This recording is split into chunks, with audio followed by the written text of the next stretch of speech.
అందరికీ నమస్కారం. ఇప్పుడు మనం నేర్చుకోబోయే ఆసనం ఊస్ట్రాసన, క్యామెల్ పోజ్. ఈ ఆసనం చేయడం వల్ల మీ స్పైనల్ ఫ్లెక్సిబిలిటీ ఇంప్రూవ్ అవుతుంది, మీ పాస్చర్ ఇంప్రూవ్ అవుతుంది. ఈ ఆసనం ఎలా చేయాలంటే, ఇలా మోకాళ్ళపై నిల్చొని ఇందులో 2 టైప్స్ ఉంటాయండి. సింపుల్ పోస్చర్ ఉంటుంది, కొంచెం బెటర్ అడ్వాన్స్డ్ పోస్చర్ కూడా ఉంటుంది. సింపుల్ పోస్చర్ ఎలా చేయాలంటే, మీ లోవర్ బ్యాక్ మీ చేతుల సపోర్ట్ పెట్టి ఇన్హేల్ చేసి బ్యాక్ ఇలా బెండ్ అవ్వాలి.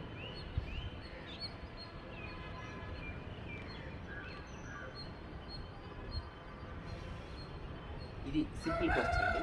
మీరు కొంచెం అడ్వాన్స్డ్గా చేయగలిగితే ఇన్హేల్ మొత్తం సార్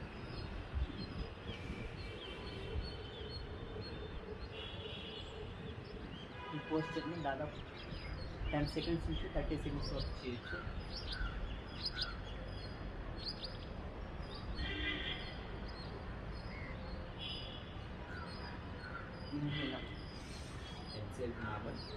ఈ ఆసనం చేసిన వెంటనే దీనికి కౌంటర్ పోజ్ కూడా చేయాల్సి ఉంటుందండి.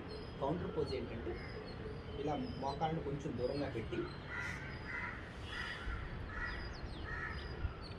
ఇలా చేతులు చాచి ఇలా రిలాక్స్ అవ్వాలి.